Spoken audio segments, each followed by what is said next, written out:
cards, list your items that you need, and evaluate the cost of each of those items. That's very crucial to staying within your budget, because you can almost always figure out a way to do something somewhere. In my case, off-grid power was more feasible because I knew what I was doing in that regard, and the cost again. And the cost was substantial. I called and had them estimate over the phone what it would cost to get power to our property, and it was just to get a pole to our front yard was $50,000. Yeah, that's not connection. Like, okay. At that point, I was like, it's not worth it. That's too far away, and I don't want to have. And it's too unreliable. We found that Duchesne. Oh yeah, join wherever you're moving to. Join their city groups, their local groups in that area. That has been very valuable. We've been hearing about all the hardships that the town goes through, whether it's power outages or water shortages or equipment malfunctioning. You get a real good sense of what's going on. Even emergencies. Some small towns, I imagine, they're like, I heard sirens going eastbound or whatever. They'll talk a lot about it, and it's good information to have.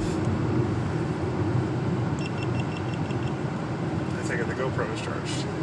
Okay. So recapping, get your list, and then update your list as you see it fit. It's simple as that. Go and look at the properties. Don't just like look at it online and take it for what it is. Go on an actual adventure, sometimes out in the middle of nowhere if needs be, and update your list. Also, recreational properties are oftentimes, like if they're zoned recreational, that's for a reason that they're not going to be willing to change. Simple things like that, keep your eye out. Always do your homework before you buy the property. Call your county, call your city, say, hey, is this plot going to be feasible? I'm looking to buy it. And if they're like, shrug their shoulders. We like, even double-checked what it was zoned at. Even though it says it in the MLS, we called and double-checked. I validated it. I gave them the actual property ID number and said, hey, this is where I'm looking to buy. And he went and looked it up and was like, yep, I don't see any reason why you couldn't build there. We're zoned as agricultural, and I just wanted to validate it and make sure that we could actually build on agricultural land. I mean, my parents did, but again, validate it, hear it for yourself, rather than taking what the MLS says as the golden standard, because the last thing you'd want is to end up with a property that you can't do anything on, which would be horrible. And I can't think of anything else. Was there any other like weird little... We looked at how close like the hospitals, how close the proximity. Town. I feel like that one's a gimme, but maybe saying it. I wanted like grocery store, and I didn't care if it was Walmart or like the local grocery store. We are like 7-10 minutes away from Al's, which is Al's, like it reminds me of like Storehouse Market, the old one in Spanish Fork. And like they have a little meat market, and like the town is perfect for us. It doesn't have... They have small little like mom and pop restaurants where it's like there's like some smoked barbecue place that looks awesome. So those are like things that you want to consider too, because some people want Walmart. They want to be able to access certain things. So check out the town. Check out the local town, like the towns next to your town. Like we went and checked out the nearby cities. I know this isn't even a thing for us yet, but I know for a fact we're going to be like, how far away is Walmart and how far away was Home Depot or Lowe's? Yeah, because we will need those things. We do have like a hardware store, like an Ace. I think it's Ace or All Reds. I don't remember. Yeah. There is one in town. And there's a local lumber place too, if we wanted to go that route. But I think... But we're, again, only 30 minutes away from a major lumber supplier for builders, so something to consider given the current lumber issues. Yeah, there were quite a few things that we took into consideration. I imagine there's like so many things that we'll be like, oh, we didn't think of that. we'll be sure to share those. And it's really windy there, so that's wind why turbines. we did wind turbines. Take advantage of, the location. We're also going to be doing some really big trees. If you've looked at the drawings that we've shown, there's big trees. Those are windbreaker trees, and basically turn our hurricane force winds into like a mild breeze. But not the wind turbine area. Yeah, those are separate. So those are definitely out away from any, what is that called? Like, I want to say swirlies because of planes, but it's any of the turbulent air coming off of the trees, the disrupted airflow is actually away from the wind turbines. And that's something to consider too if you're doing wind turbines. Also solar, make sure you have an approach face that actually faces the correct direction for your area. That's very specific. We're on our way to Shane to help his parents see about a property out there. They're looking at... They originally wanted like 40 plus acres. And then they realized that their 3 acres is more than enough for them. So yeah, that's something else to consider. How much do you want to keep up with? Like 10 was perfect for us. We felt like it was a lot for the kids to explore on. Yeah, I could build an amusement park on it in the future. We have quite a few plans that we want to do. I think I need a zip line. We want to beekeep. Oh yeah, bees. Yeah. We want you haven't said that. Chickens. No, we have not said that. This is the first time people want. still going to hear that. We're still going through some things that we want to do. We want a garden. We want an orchard. Yeah. The goal is to be down the road one day, when the kids are out playing and they want to be like, oh, I want something to snack on. They can just grab it off of a tree and eat. That's what we want. Yep. That's awesome. Anyway. So that's buying process. Also, get to know the people in your town that you want to... Oh yeah, if you got any neighbors nearby, yeah, you'd be surprised that you could help each other out, which is always great. They end up being really awesome. We're pretty excited about at least one of our neighbors. We have a few others that have bought property and are planning on building, so... Buying process. Oh yeah, I guess to end that, buying with cash was the fastest way to do it. Yep, I would not recommend it any other way. There is options like buyer, where the buyer will finance, yeah. Right. And you can do a certain amount down and a certain amount down and then do monthly, which if that works out better for you, then that's a good option too. But if you were to for a land, that's hard, and you have to have a huge percent down. I'm just glad I didn't have to do any of that. That's there was such a loan process is after buying our other house, that kind of destroyed us for wanting to do loans. It was horrible. It took forever. And that's kind of why we want to do pay for everything, as we go. That's why it's going to be a pretty slow process for us. He'll work and we'll make money, and that money will go toward building supplies, and then the goal is to eventually own everything outright in our house, in our property, because we already own our property.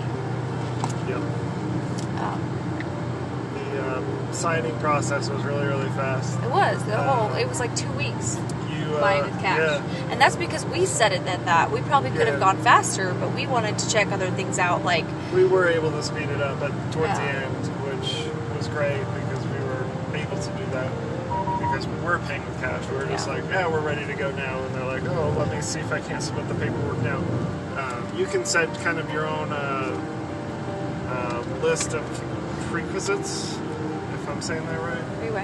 Prerequisites. You basically say, I need 15 days and I want to validate there's water on the property, or there's a or that water it can have a share septic system. Or there's if it's any buildable, deeds. or liens. Yeah, Yeah, liens. Is that what that is? Deeds. Deeds. Yeah, it's got a deed. There's also like certain deed types to look into. We only looked into what ours was at the time, and I know that there's various types of like ownership types. Property tax is another one.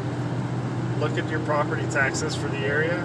Sometimes they are astronomical. Oh gosh, sometimes they are like where we're at, where it's $100 for the year. That's not too bad. And obviously that's not what the house evaluated on it. When the house goes on there, it's going to go up, but it's out in the middle of nowhere, so you know, it very well could only go up. Not everybody agrees that Duchesne's in the middle of nowhere, though. It is in the middle. That's what I thought, but there are friends of mine that have said like, that it's not really. There's definitely cities that like you could say that are in Utah, and they're like, wait, what? It's different than what we're used to. Utah County is definitely way busier. It reminds me of Benjamin, but bigger. So. And before they got crazy. Well, Benjamin doesn't even have they used to have a gas station, and then that went away. So definitely Duchesne is bigger. It reminds me of Spanish Fork.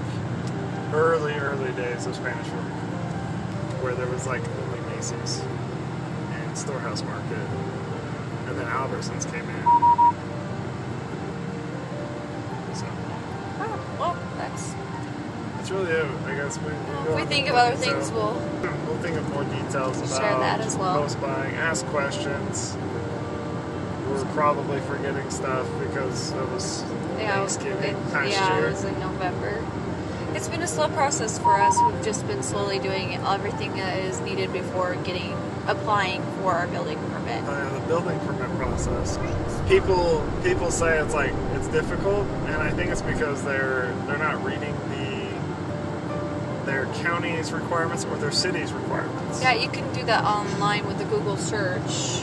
Yeah, their websites, your city, or if you're building on the county like we are, the county has building permit requirements, and it's just a checklist. They're going to be like, we need your name, number, address, phone number, whatever, ID number for your property, that sort of stuff. They give you the whole list out, what they expect to see when you apply for the building permit. And if you don't have that, that's where I think a lot of people experience it's really hard to get a building permit. It's like, if we were to rewind the tape and say, oh yeah, I went to file a building permit and they told me I had to have all these things, I'd be like, yeah, it is hard. But it's not. It's literally go down the list, make sure you have your water connection, you have your, why are you smiling? You have their list, go through it. They have a list of requirements, and as long as you meet those requirements, they're not going to say, you need this and you have to do this. They're going to say, it looks like everything's in order. There's going to be very minor things that they'll bring up. Like, do you have your building plans? Are they in the correct format? I honestly don't see any reason why they're going to say no, because I went through their whole list. I got everything. The drawing size was they're particular about it. If it's digital, they're still particular about it. They have their specifics that they want to see before you apply for a building permit. And this is if you're doing this all by yourself, I guess, We're That's kind of true. doing everything. If you have a contractor, they will help you do a lot of this. I shouldn't say a lot of it. They'll probably do all of it for you. But we're doing it all on our own. We're trying to do as much by ourselves because it saves us a lot of money. Probably the only thing we're going to outsource is the trusses. Maybe. Well, all the trusses are they're manufactured trusses. A lot of it's pre-manufactured stuff, cut to length. So all I have to do is just screw it down or nail it down. But outsourced by a skilled tradesman. Sheetrock will be the one. Mudding, taping. Yeah, we don't all that stuff. do that very well. I don't want to do it. I did it. And I don't want to do it. We did not like it. It's not fun. I'll help, but I don't like it. Other than that, I think we could probably be fine. Got a lot of people in our family that are very talented in various areas, so. Yes. We've lot of houses get built. Watched a couple YouTube tutorials. Yeah, I don't want to brag or anything. So I got it. Pretty sure. Oh, well. That's about it. Yeah. When we think of anything else. This one's, how long is that? 16 minutes. A little testy test. Sure. It's a little testy test.